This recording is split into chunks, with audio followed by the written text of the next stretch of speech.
bei DRS3 am Freitagmorgen am 20:07 Fabian Unterreger im Studio. Guten Tag. Guten Tag.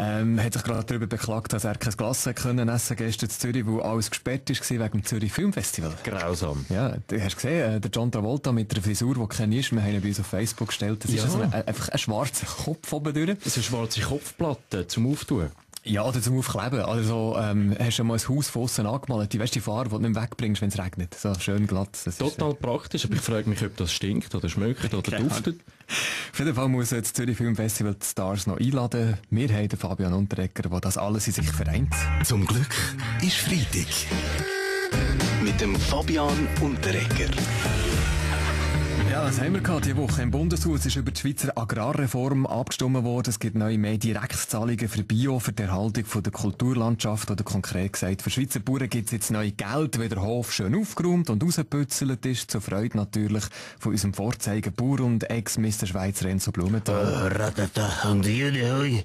Ich habe zwar einen Saustall im stinkenden Saustall auf meinem Hof, dafür verschönere ich meinen Hof ja durch mich selber. Ich sehe einfach geil aus.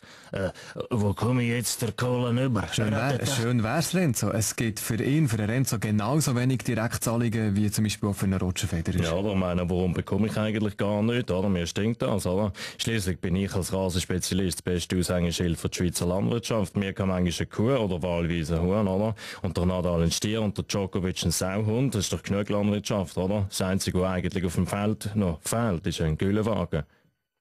Direktzahlungen für Bauern, das ist ja, wenn man es sich genau überlegt, fast ein bisschen wie Spendengeld. Politsoziologe Jean Ziegler. Absolut. Also in Afrika sagen wir dem Schmiergeld. Und alle, Schmiergeld alle wollen natürlich jetzt Direktzahlungen. Alle, die behaupten, sie machen etwas für die Landwirtschaft. Ja. Auch der grüne Nationalrat, der Bastian Giraud. Ja, vielleicht zuerst noch etwas zu meiner eigenen Person und Erscheinung. Der Renzo hat nicht recht. Wenn da einer geil aussieht, dann bin das nur ich. Und das Geld würde ich für eine Kampagne für ein Velo-Obligatorium auf Schweizer Autobahnen einsetzen. Sicher.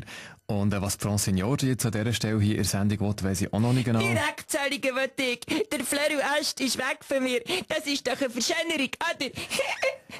Danke für diesen Beitrag. Was ist noch gelaufen? Ich habe gelesen, die Basler Studenten fordern von der Universität Basel, dass die Mensa jetzt vegetarisch wird, kein Fleisch mehr verkauft, zur Freude natürlich vom Präventivmediziner und Nationalrat Felix Gutzwiller. Ich unterstütze den Antrag der Basler Studenten. So bleiben mehr Tiere für Tierversuche übrig, wo dann die Studenten bei ihren künftigen Pharma-Arbeitgeber können quälen. Und auch noch in der Schlagzeile gesehen diese Woche der Mohammed-Film und Karikaturen dazu. Es provoziert die muslimische Welt. Wer profitiert wirklich? Es ist unser Fußballnationaltrainer Ottmar Hitzfeld. Ja, gutes Wissen, falls meine Muslimen an der Mannschaft mal nicht mögen säckeln, dann zeige ich denen einfach Mohammed-Karikatur, die die gegnerische Mannschaft gezeichnet hat, und schon gehen die ab, wenn ein Zäpfle. Zum Glück ist Freitag. Mit dem Fabian Unterreger.